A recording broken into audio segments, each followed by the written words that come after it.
Hello, BookTube. I'm continuing with my library tour today. This is a continuation of the science fiction and fantasy section of my personal library. So here are the books. These are mostly The End of the Bees and The Start of the Seas. We start off with Ethan of Athos by Lois McMaster Bujold. I want to say I picked this up at a Friends of the Library book sale. Next up, we have another book by Lois McMaster Bujold. This is The Curse of Shalian. And then I have two books by Jim Butcher, Stormfront and Grave Peril. These are both entries in the Dresden Files series. And then I have two books by Brian Camp. This is The City of Lost Fortunes, and this is Gather the Fortunes. Both of these are books in the Crescent City series. It's a heavily magical interpretation of New Orleans. This is City of Lost Fortunes is a fantastic novel, absolutely fantastic. I've read it twice, once when it was first released and earlier this year to get ready for Gather the Fortunes, and I loved both readings. This is just a phenomenal book. And Brian Camp does not miss a beat in his follow-up, his sophomore novel, Gather the Fortunes. Again, a fantastic novel. Cannot wait to reread this. Hopefully, there is a third novel coming out in this coming out soon, because I would love to see another volume in the Crescent City series.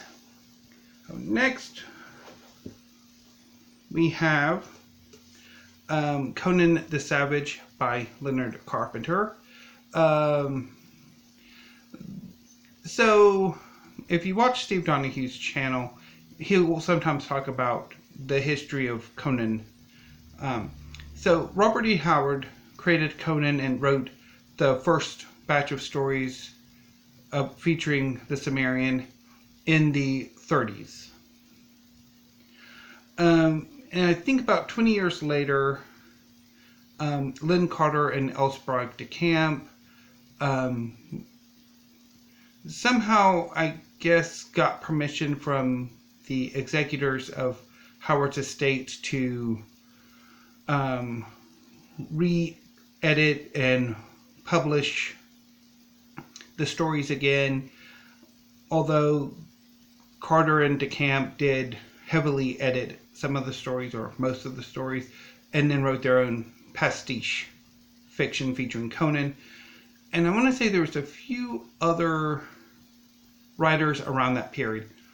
And then there's obviously the Marvel Comics, Conan the Barbarian comic series, and the Savage Sword of Conan comic book series. And then towards the 80s and early 90s, mid-late 80s and early 90s, Tor published a series of Conan pastiche novels by a series of writors, including Robert Jordan, Leonard Carpenter, Roland Green, and a few others. So this is one of the novels in that series. I had an edition of this, or a copy of this, when I was in my late teens. These were my first introduction to Conan in book form, or these pastiches. I didn't actually get to Howard until Valentine Del Rey published the original Robert E. Howard Conan Tales in the early 2000s. And I'll talk more about those books when I show them in the library hall. I actually have a bit of a fondness for these books. because I had quite a collection of them. I have, I think, all of the Robert Jordan Conan pastiches, but I do want to try to collect the others because I do have a bit of a soft spot for them. Speaking of Lynn Carter, I have 3 books by him. This is The Warrior at World's End, The Enchantress of World's End, and The Black Star.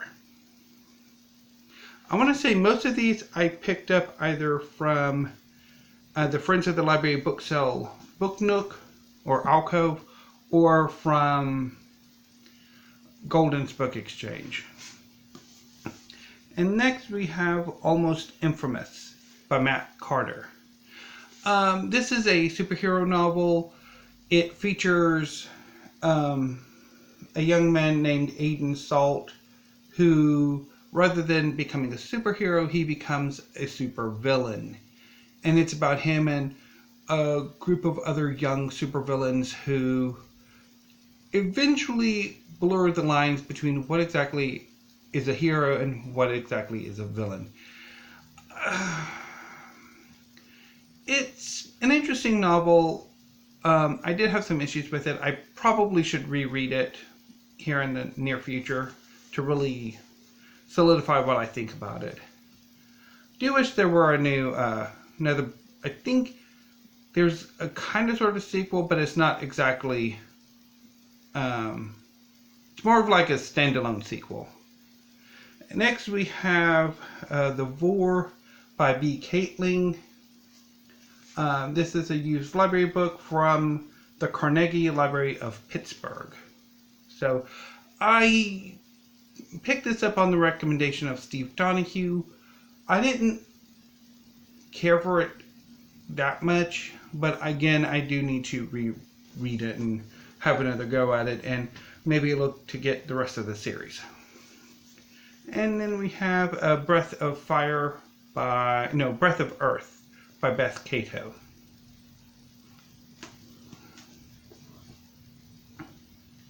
Moving on, we have 2 novels by Joy Chant, Red Moon and Black Mountain. This is a portal fantasy. I quite liked it. I've had it in my collection forever and finally got around to reading it in October. And I do want to reread it to really get a greater handle on this book. And I have the sequel, even though I think it's more of a standalone sequel. This is The Gray Mane of Morning.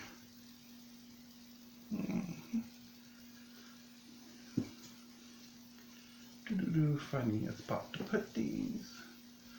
Next we have a bunch of C.J. Cherry books. This is The Fortress in the Eye of Time,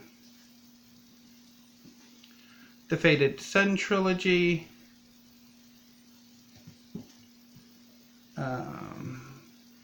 and The Tree of Swords and Jewels.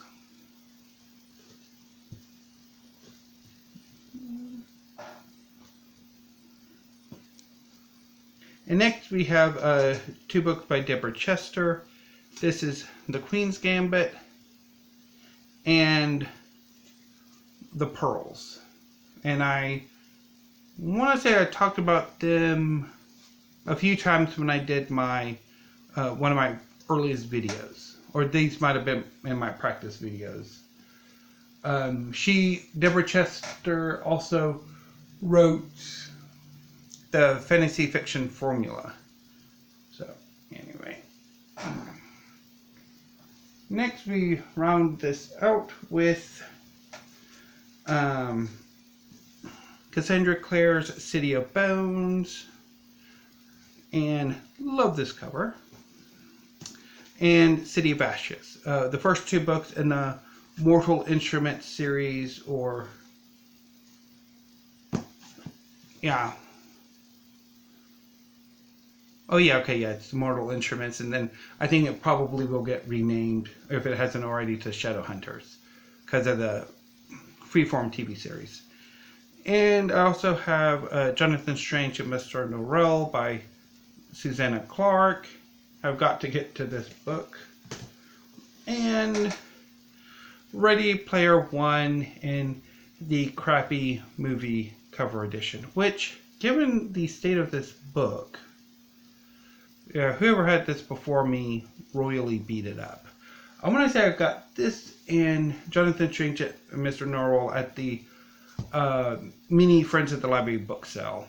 Anyway, so that is the third, or was the third shelf in my science fiction and fantasy library. I'm going to go put these up and have lunch. Thank you, BookTube. Have a great day.